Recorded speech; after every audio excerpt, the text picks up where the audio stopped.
Hi there, I'm Michaela Peterson, Jordan's daughter. Just so everyone knows, this podcast was originally posted on my channel, so some of you may have already seen it. Dad thought it was a good idea to post it on his channel as well to increase viewership, and today is also World Benzodiazepine Awareness Day, so it seemed like a good time to post it. The past year was absolutely horrible. Both Mom and Dad almost died repeatedly.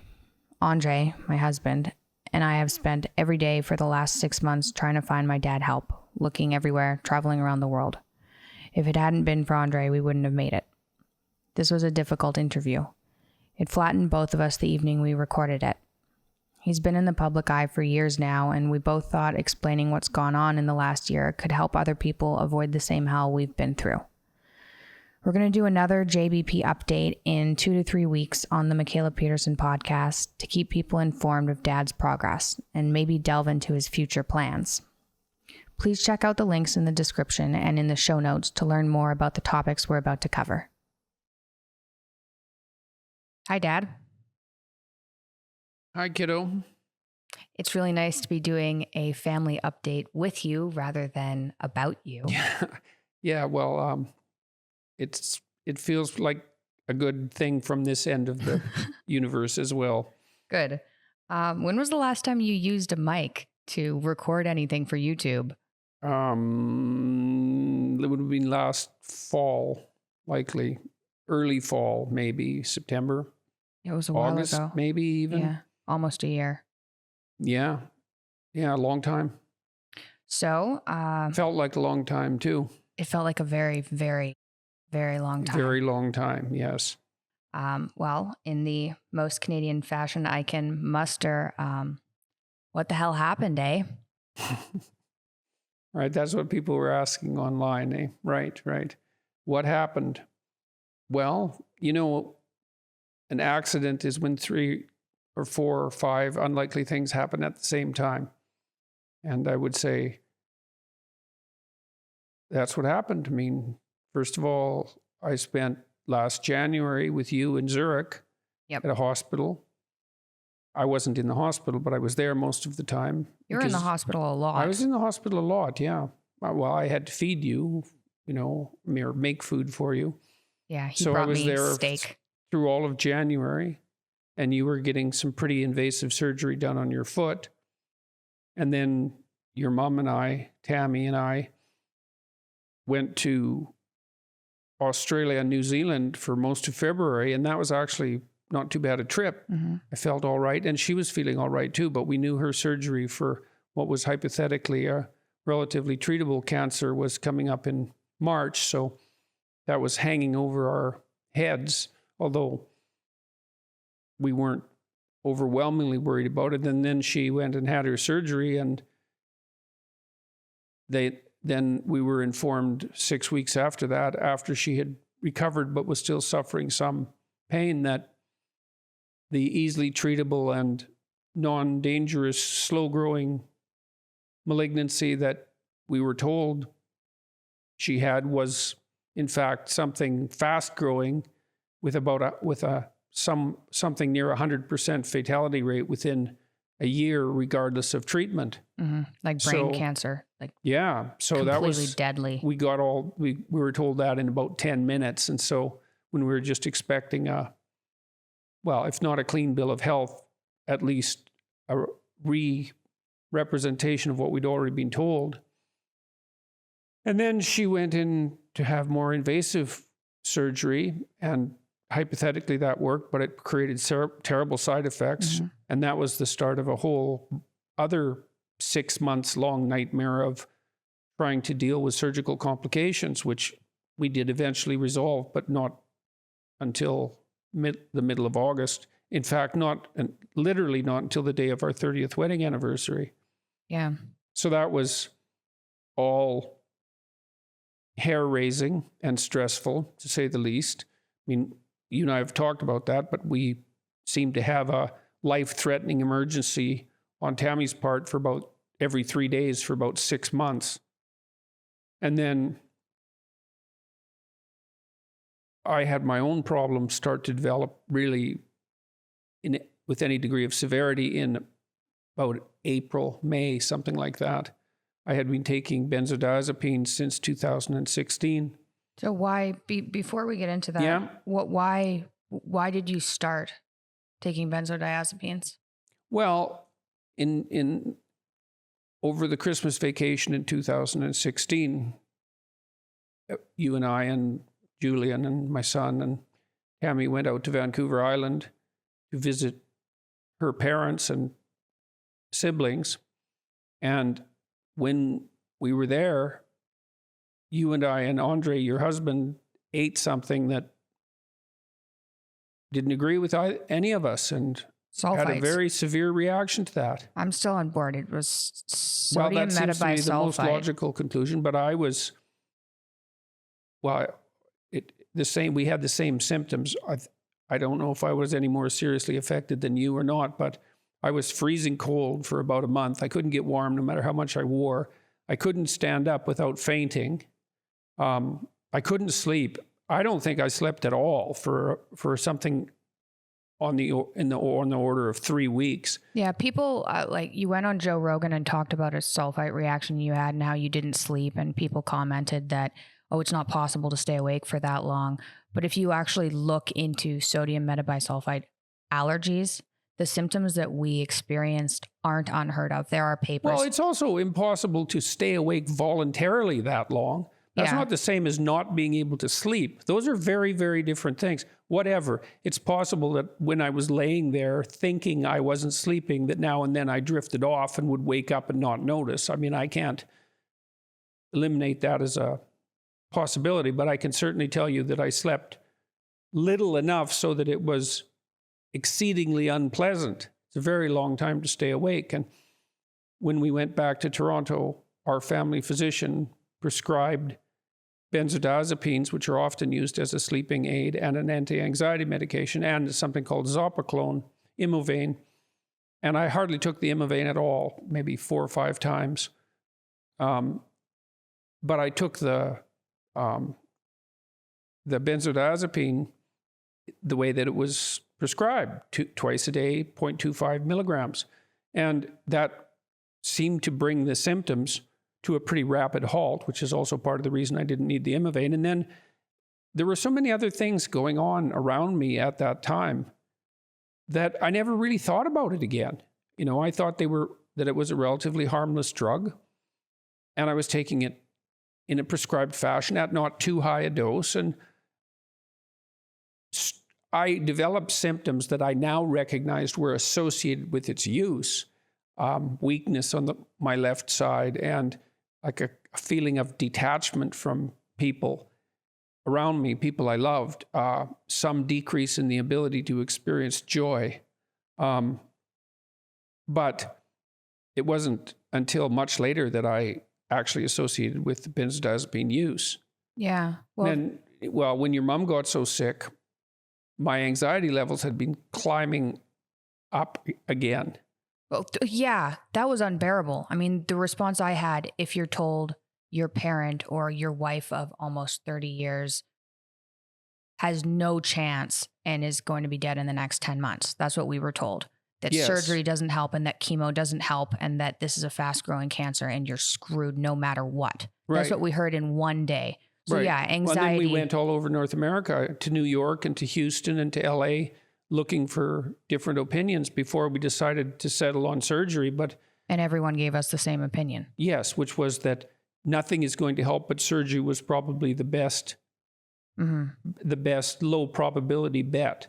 Yeah. So I asked my doctor to increase the benzodiazepine dose, but what seemed to happen as a consequence of that was that I just got more anxious. So again, in retrospect, it seems like I had a rather uncommon but not unheard of reaction to benzodiazepines, where increased dose makes anxiety worse instead of better. So then at one point when things weren't getting better and Tammy was still in the hospital and I was trying to take care of her, we had lots of help, I stopped taking them entirely and tried ketamine, which is a treatment for depression. Well, neither of those were a very good idea as it turned out. So I had to stop taking benzodiazepines entirely In to order take the ketamine. Oh, And yeah. then I didn't go, then I stayed off them for something approximating It was a week. Not knowing that that was a very bad idea. And I often think I should have known these things because I did a lot of scientific research when I was a graduate student on alcoholism. And I knew that alcohol and benzodiazepines and barbiturates were all the same chemical class, at least in terms of their effect on neurological effects. But what I knew about benzodiazepines was that they were comparatively safe compared to barbiturates, which they basically replaced. But that's much less true than everybody who's taking them hopes. And they're very widely prescribed. And I don't remember what the probability of developing a dependency on them is if you take them for more than 2 weeks. It's 50%, I believe. It's something like 50%. Yeah, if you take them for 2 or 4 weeks. Yeah, and over 4 weeks, it's much, much higher. Right. And most people prescribe them, stay on them for life, and that could have something to do with the fact that they're very difficult to get off of. Yeah, well, it was unbelievably unpleasant. I mean, it was unbearably unpleasant. And so I started tapering off when Tammy was in the hospital, but I couldn't push that too fast because it wasn't bearable. And what do you mean it wasn't Well, bearable? my anxiety levels went higher than anything I'd ever experienced. And I also developed this condition called akathisia. And the best way I can describe that is that it was like being jabbed with something, with a prod, like a cattle prod, something electric or something sharp, nonstop for hours, for all the hours I was awake. It was absolutely, I couldn't sit or lay down or stop moving. And even if I did get up and move, it wasn't like that made it better. I just couldn't stop doing it. It was horrible. Akathisia is horrible. It's like being whipped. That's another way of thinking about it. Although I really think I would have, sounds melodramatic, but I think if I had to pick whipping or akathisia, I suppose it would depend on how big a whip. But maybe not it one of wouldn't those. be an obvious choice. Those 5-pronged whips. Yes, yeah, cat of nine tails. That might be worse, but it was plenty bad. Yeah, and things just fell apart more and more. Tammy recovered rather miraculously in the middle of August, but I continued my sort of downhill spiral and ended up in a clinic on the Eastern Seaboard that claimed they could do a rapid benzodiazepine detox, which was a complete bloody lie. Yeah, well, what we figured was we didn't realize that there was this physical dependency until you stopped to try and do the ketamine. And then we tried tapering and you couldn't stand it because of the akathisia. And so we thought, well, let's go get some professional help. Right. And I went to the clinic on the understanding that they could do a multi-day detoxification and treatment for withdrawal. And when I got there, what they told me instead was that they'd substitute one benzodiazepine for another, which wasn't the least bit helpful because clonazepam was already a long-acting benzodiazepine, and they're easier to wean off than the shorter-acting benzodiazepines. And they had nothing to offer, essentially. I came out of that clinic worse than when I went in. So, like significantly worse. Yes.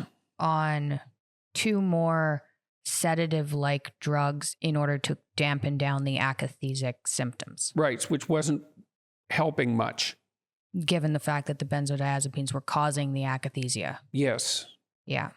So, and then I went back to Toronto. That's November.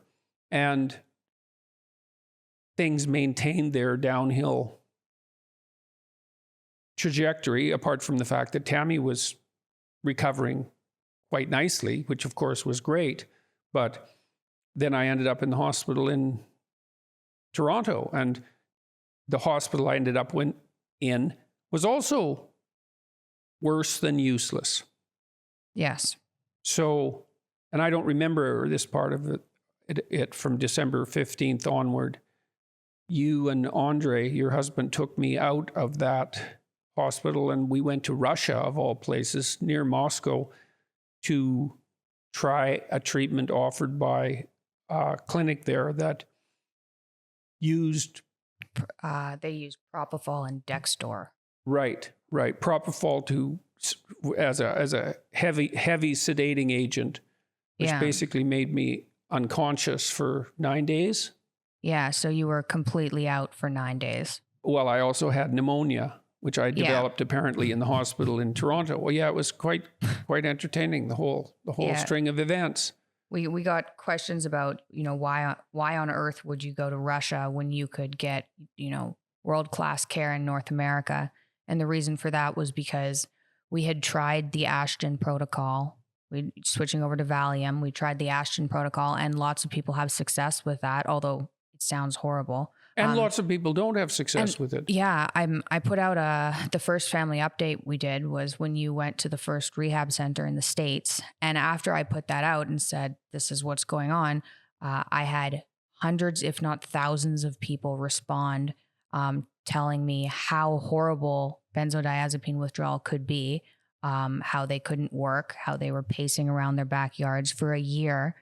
And they basically said, just keep him alive. Make sure he stays alive. The psychiatrists that I spoke with said, when I asked them how long the akathisia was likely to last, they said, well, it could be 2 years. And I thought, no one could live like this for 2 years. It's like, you can't live for 2 years if you're being constantly prodded with something excruciatingly painful on a moment-to-moment basis. It's just not, and there's no escape. There's no relief. That's just not possible. It wasn't possible. The reason I did survive certainly wasn't because I was enjoying my life. The reason is that I had family that I was very attached to and friends who went above and beyond the call of duty, helping to care for me. But the experience was intolerably dreadful. And it's so strange because we're now in Serbia, weirdly enough, in Belgrade of all bloody places. And we've been here about 2 weeks and went to yet another specialty clinic run by an anesthesiologist. And they modified the medication that I was taking in Florida, which is where we were last. And I don't know, I can't understand it, but virtually all my symptoms have disappeared. I'm still weak if I get up and walk around. I don't have my stamina, but I can think clearly. I feel I'm back to my regular self, such as that is. Yeah. During the mornings and during the days, I can work. It's very surprising to me that this happened so rapidly, but it has, and that's why we're doing this podcast or this video. But and hopefully it'll last. And Tammy is coming. I haven't been with her for more than a few days since middle of December. And that was partly because I was in bad shape and she wasn't in good enough shape to be patient with me. I mean, Jesus, she had a terrible time. She almost died like every day for 6 months, like you said. And you were suffering so much that anyone around you suffered. Yes. Because of how horrible it was to watch. It was horrible. So just to back up a bit, you went to a hospital in Toronto and they were going to make things worse rapidly. They weren't willing, because of your akathisia, which was making you crazy, they weren't willing to slow taper you down. They just wanted to stabilize you by keeping the benzodiazepines there. So Andre and I found a clinic in Russia that would actually put you to sleep using propofol so you wouldn't have to suffer while they took the benzodiazepines out, and doing a detox. Or suffer as much. Oh, at least you'd be unconscious for that period of time.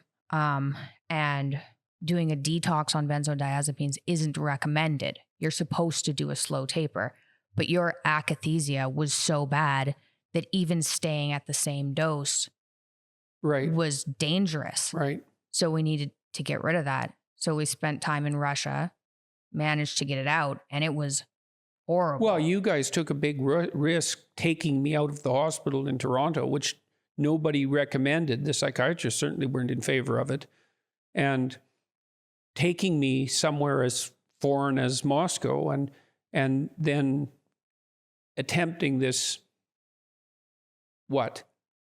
generally unadvised treatment. It was all surreal. Yeah, it was terrifying. And when I woke up, so as I said too, that was complicated by the fact that I had developed pneumonia in both lungs. But when I woke up, I was first catatonic and then delirious. I can remember the delirium that lasted a whole day, consisted of a sort of dreamlike hallucination that I had been kidnapped by. You were delirious for 9 days? 9 days? Yeah. 9 days. You remember the last day. Yeah, I remember that I was kidnapped by people, oddly enough, who lived in Florida. And they were like very rural, backwoods people. And Florida tree people. Yeah. And that they were going to, the leader of this little gang who kidnapped me were going to kill me because the leader was going to kill me because he wanted to impress his girlfriend. And it was a very, very vivid dream that I had while I was awake. I knew I was in the hospital at the same time. That was just one of the... And I also remember that when I first woke up, I was irate because my hands had been secured to the side of the bed because apparently I was tearing out the IV tubes that I was connected to because I didn't want to be in the hospital. I had no idea why I was in the hospital or where the hospital was or where anybody I knew was. We had, to back up a bit again, we had agreed when you were in the hospital in Toronto, like our whole family had sat down and agreed that the best option was this rapid detox in Moscow. And you'd been part of that discussion. But when you woke up after the detox in Russia, you couldn't remember any of that. Right. I remember being really angry with you when you first showed up because there were very limited visiting hours, but I didn't know that. It was this, oh man, it was so awful. It was, we ended up in like the outskirts of Moscow in a clinic for severely ill people. Yeah. And it was like Soviet-esque guarded. So the visiting hours were 2 hours from 4 to 6. And you guys were driving how far a day to come and visit? It was like 2 hours each way. Right. And in Moscow the deep winter. of winter, in rough traffic, in bad weather. Yeah. To visit an ICU that was full of people who were in very rough shape, including me. Oh yeah, you fit right in when you first got there. And at first it was like oh my God, we brought Dad to Moscow and destroyed him. Well, that's what the doctor told you, wasn't it? The first one of the first ones said that. Oh yeah. Andre, I couldn't even, like, there was one day that was so bad I couldn't go in. And Andre went in and they said, why are you here of all places, in Russian? And Andre said there was no one to help him in the West, which there wasn't. We looked everywhere, right? And we tried 2 clinics and talked to multiple psychiatrists and none of them could help. And she said, great, you've brought him here to die. So, and that was, the scary thing about the hospital you were in Toronto is you had pneumonia that wasn't picked up until we got to Moscow. So when you arrived in Moscow, you had a fever and pneumonia in both lungs. And so when they sedated you... and they intubated me as well. They had to intubate you during the sedation because of the pneumonia. So we weren't getting care anywhere, and getting off of benzodiazepines almost killed you. And the place in Russia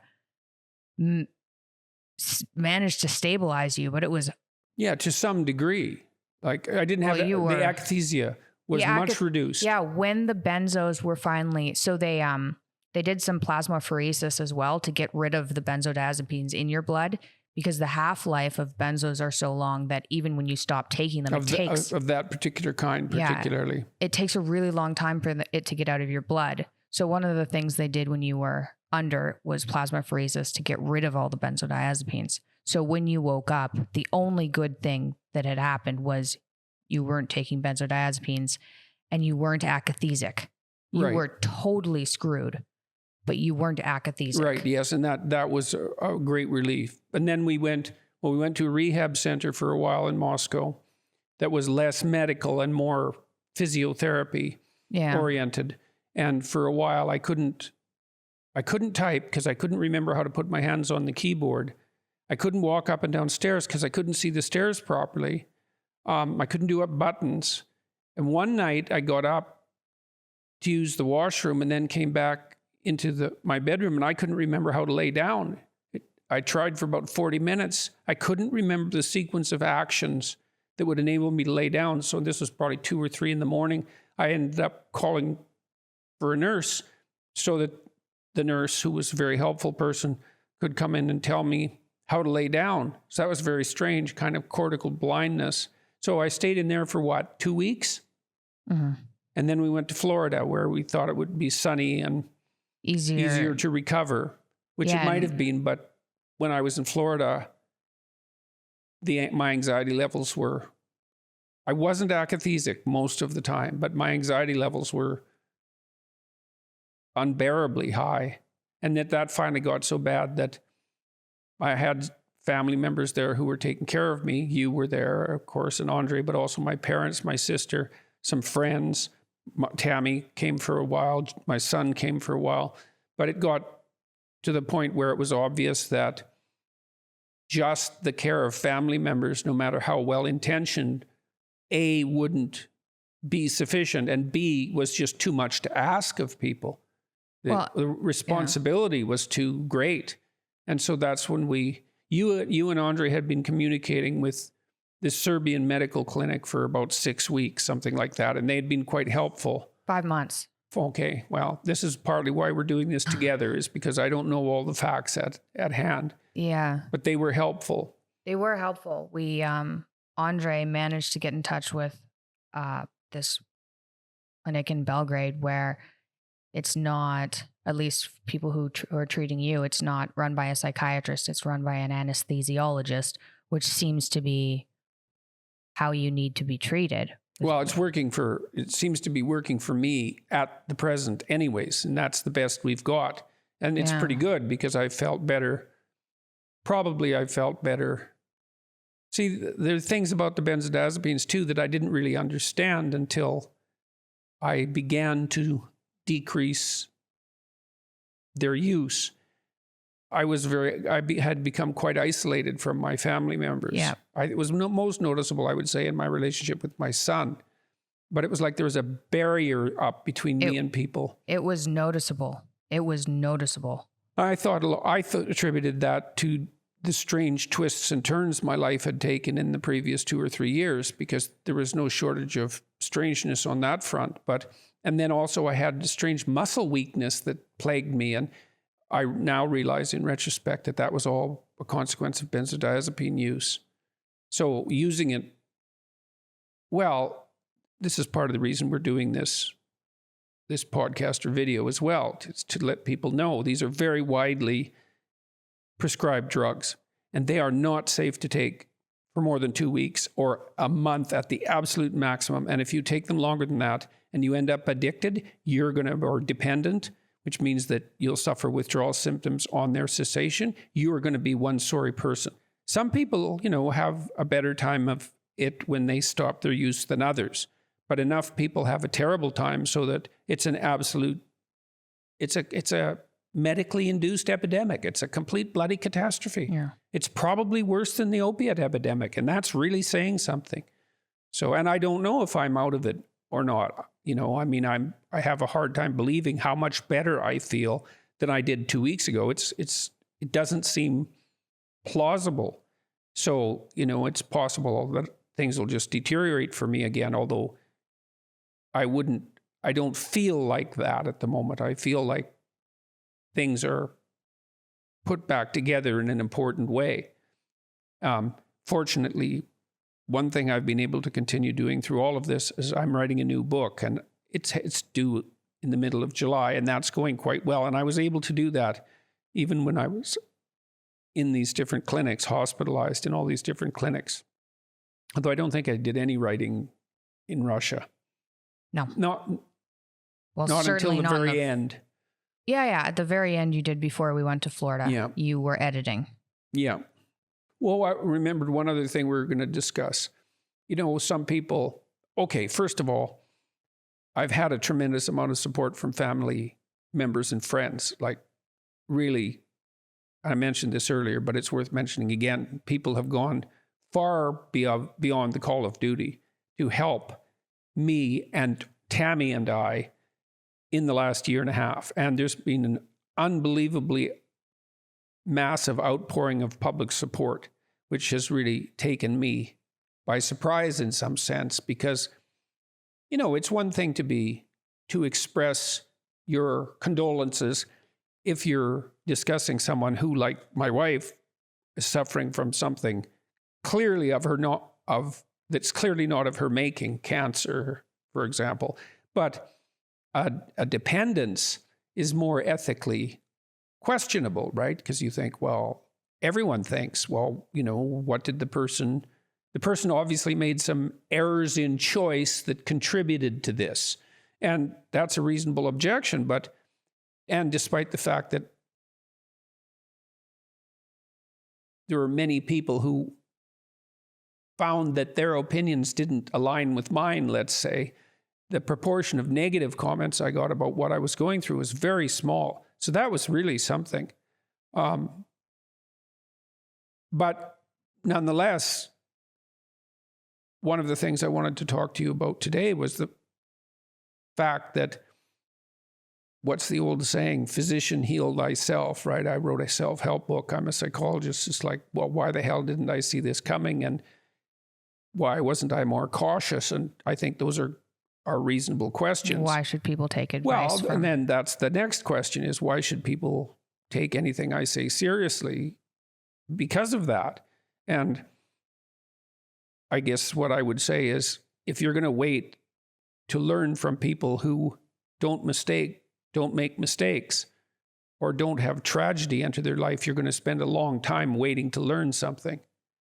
And the second thing I would say is, in my lectures and my writings, I've never suggested that I was anything other than one of the people who also needed to learn these lessons.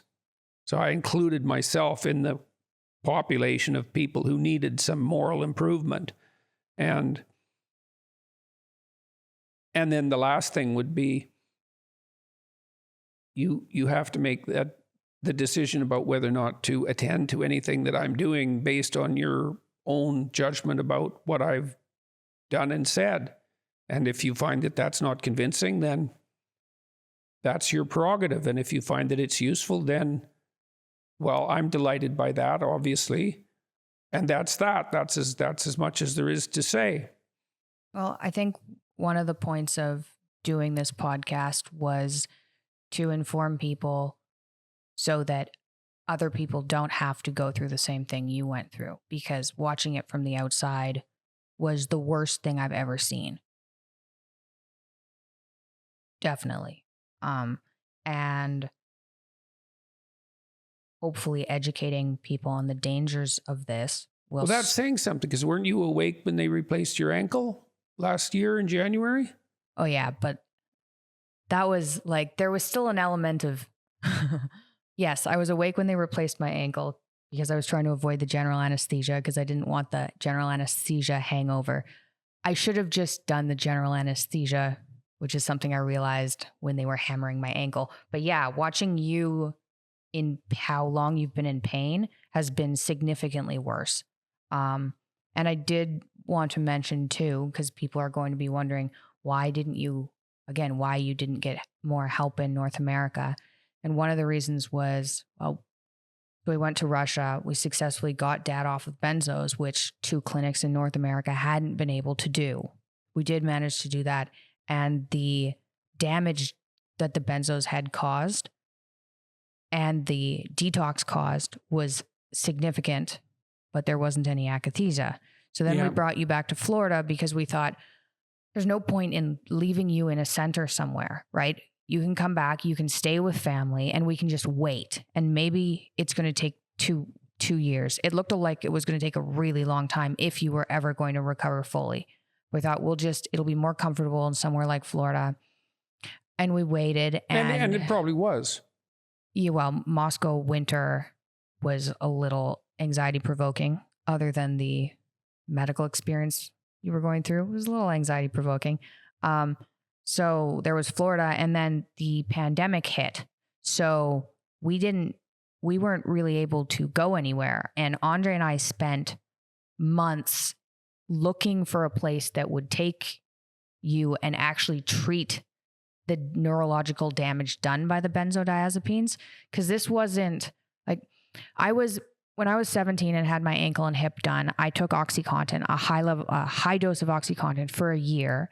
And getting off of that, I experienced physical withdrawal, no psychological withdrawal.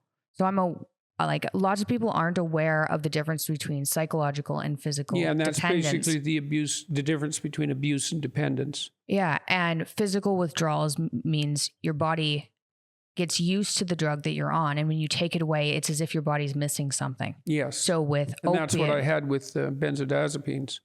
Yeah. So it's actually difficult to find. It's nearly impossible to find physicians that know how to treat neurological damage done by benzodiazepines. It turns out we couldn't find anyone in North America, and we contacted places because being treated in North America would be easier than being treated in somewhere that the main language isn't English, right? And so it took us 5 months of negotiations to find the clinic in Belgrade where there was an anesthesiologist who could treat you. And thank God that he apparently knows what he's doing. And then we got here 2 days after Serbia opened. Right. So we weren't waiting around like twiddling our thumbs, trying to figure out what to do with you. We were actively looking for physicians that could help you, but there weren't any. And we were absolutely terrified that we'd bring you to a psychiatrist in North America or a center there, and they'd say, his anxiety is through the roof, put him on benzos. Right. And then that would have been terrible. So we did look everywhere, and it's been very complicated. Yes, that's for sure. And it's been very complicated.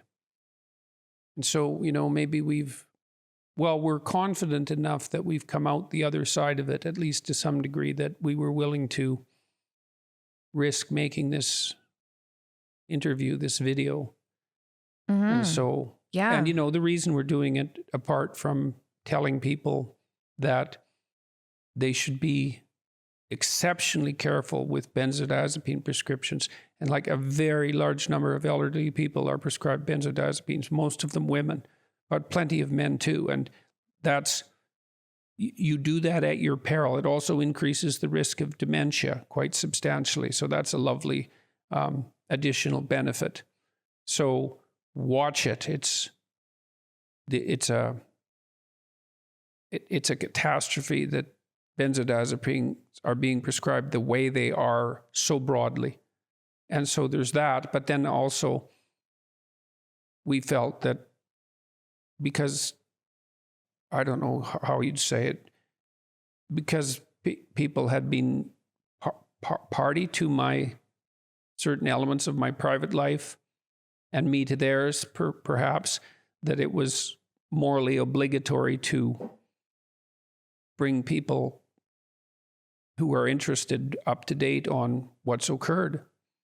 So far, so good. It's been nice to see you and Andre get a break for at least a couple of weeks. And it's been really nice not to be terrified out of my mind in Florida, the best I ever got was not petrified with anxiety, but close to it. And I had that for a few days in a row, a couple of times. But here, my hand has a tremor, my left hand. Yeah, one of the things with benzodiazepine, dependence is it increases your seizure risk Right. after you stop taking them. So this is how serious, to give an example about how serious this physical dependency can be, is for some people, even on a low dose of benzodiazepines, if they become dependent on it and stop, they can have seizures. That's how intense the brain changes can be. Right. So On each seizure increases the risk of the next one. You've been at a seizure risk for 6 months. You're still, if you're not on anticonvulsants, so then you have tremors everywhere and you're at a seizure risk. Right. That's ridiculous for 6 months after taking a After drug. stopping. Well, that's right. Yeah, because stopping completely. Well, it's interesting too, because I was so appalled by what the benzodiazepines had done that, well, I went from 4 milligrams a day to 0 last May, and that wasn't tolerable. So I went back up, but And not part to of full. part of the reason you did that is people would be like, why would you do that? You're supposed to taper. First of all, if you don't know about benzodiazepines, it's not obvious that you have to taper. But you also went to a psychiatrist to Yes. deal with your worsening anxiety that you thought was mainly attributed to mom's cancer. And his suggestion was try ketamine and stop the benzodiazepines. Right. So that was the first psychiatrist we tried. Yes. Right. And we saw at least 5 of them in different areas before we got to Russia. So Yes. it's not like we didn't give North America a good try. It's just, you ended up, you got worse and worse and worse. Well, what the and then- psychiatrists there generally insisted on doing was, quote, treating the underlying problem, Yeah. end quote, when the underlying problem was benzodiazepine withdrawal, not some other issue. Yeah. They didn't know what to do with benzodiazepine withdrawal, so they tried to treat something they did know what to do with that didn't exist, Yeah. or at least in all probability didn't exist. Yes. You got treated by, you went to 2 different clinics and then multiple other psychiatrists, and they tried to treat your underlying problem. Yes. Which we had to have huge arguments about. No, this isn't there's no underlying problem. This is a benzodiazepine dependency and we need to get him off of it, but he can't tolerate it because of the akathisia.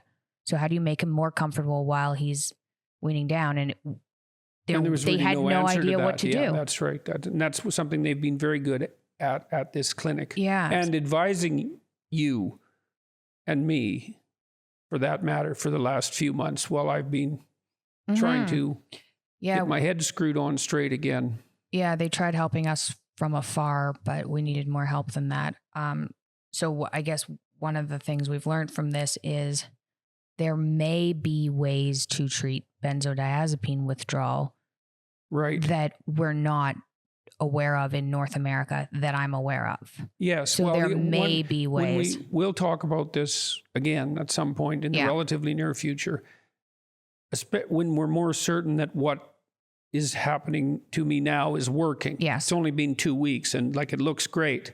I'm in way better shape. Sense but of 2 weeks humor isn't is very back. long. You can listen to music that's right. again. Yeah. You're writing every day. Yeah. And I can write, I can create, not just edit. Yeah. It's a real relief to get my love for music back. And that's like a switch that's been turned on because it was gone completely. And now it's back completely. Very, very strange. So. Yeah. So we will talk more about what's helped if we know that it's helped. Yes. Then we could suggest to people what might be tried in the absence of any other options. What they can talk to their doctor about. But I'd like to reiterate, I don't remember I think it's 1 prescription either in 7 or 1 prescription in 9 in the United States is either for opiates or benzodiazepines. So that's obviously a huge proportion of the prescriptions. And it's very probable that someone in your family is currently taking benzodiazepines or will be prescribed them in the future for long enough to develop a dependence. It's like, people need to know this. It's not good. Those drugs are for short-term treatment of stress-induced anxiety. Or for surgery. They are used in surgery and things. Right. Yeah. But as a long-term treatment, they're a complete catastrophe. Yeah. And not everybody, like, there'll be the person or two that'll say, well, I took them and I got off of them. Yeah. And that's true. But it seems if you look at the statistics, if you're older, then it's harder. You're more likely to form a dependency, right? And maybe that's because your brain isn't as plastic. Maybe it takes just longer to heal from them. Well, it's also true of opiates. Like, not everybody who takes opiates for a long period of time develops a pronounced dependence. There's lots of individual variability, but the risk is still extremely high. Mm-hmm.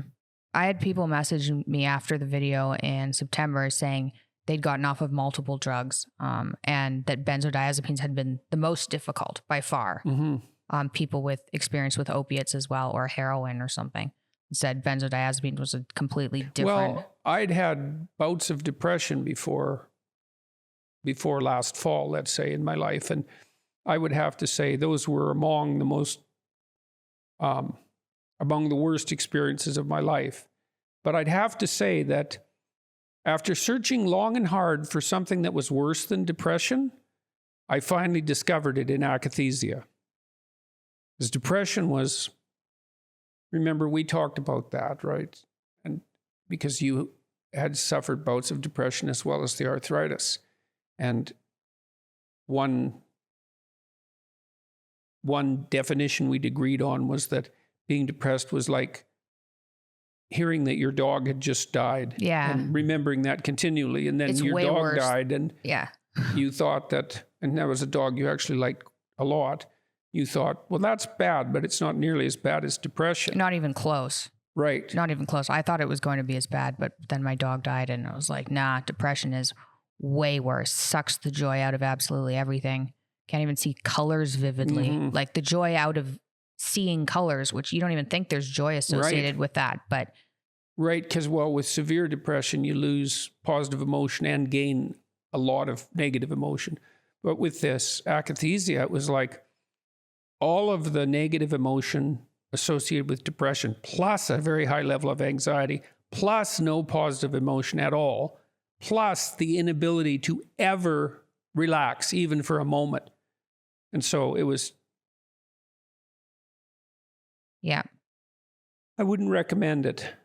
Yes. So watch the hell out for benzodiazepines. They're probably not your friend, or if they are, they're not your friend for very long.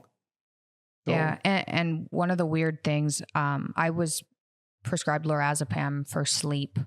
I didn't take it very often because I found it didn't work very well. Thank goodness.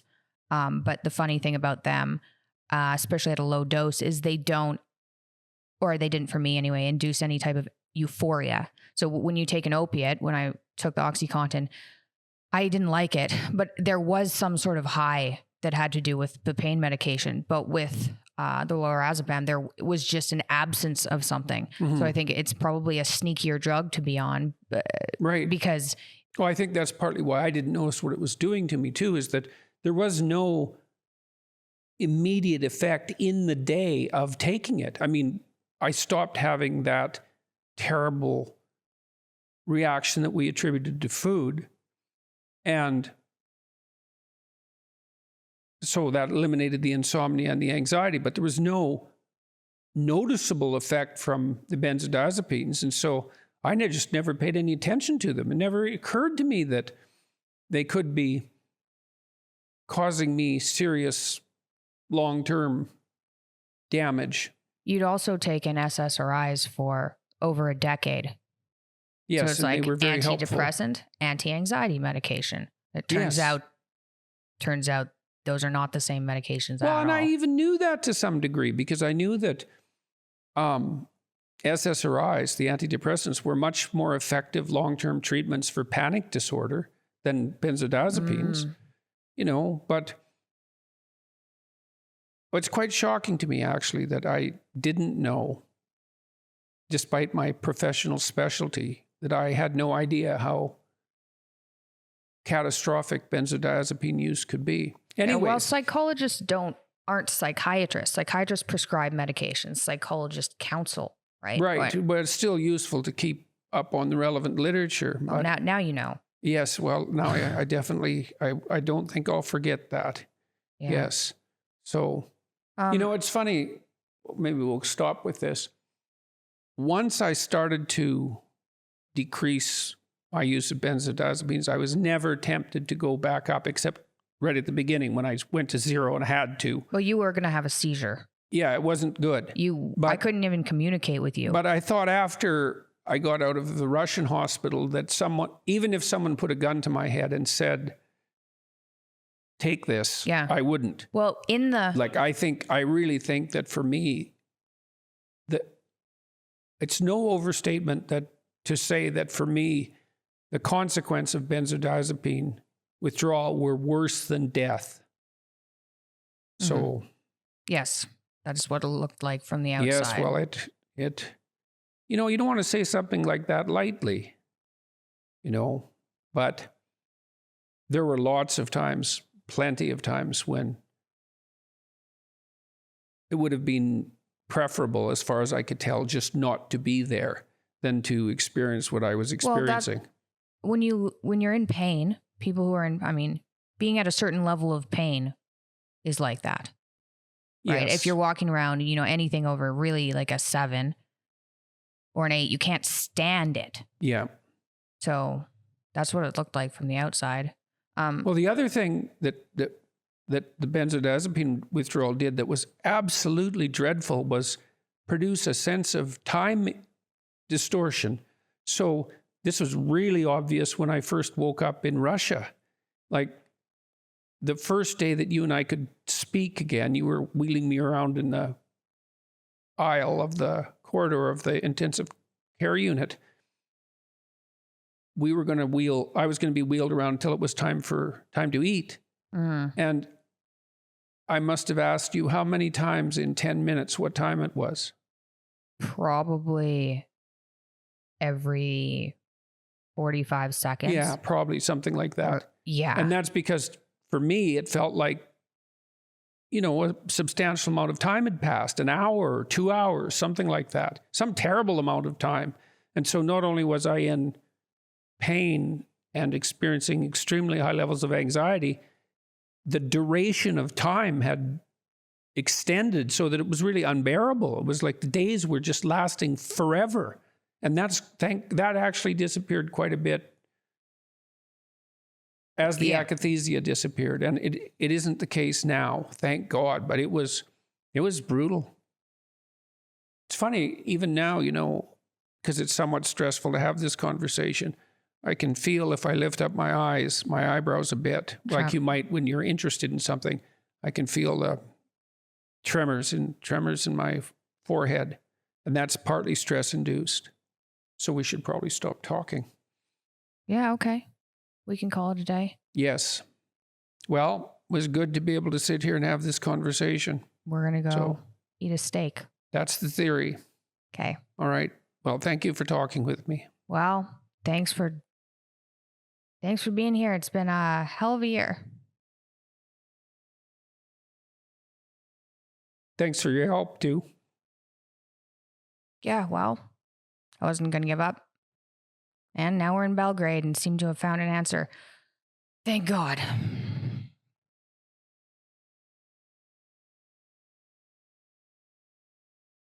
Thanks for listening. I've linked everything we talked about in the description.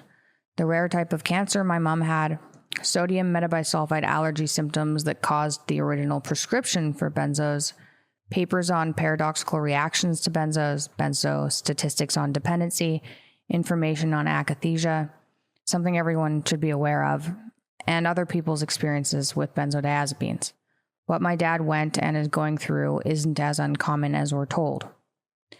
Benzodiazepine withdrawal can be a life or death situation.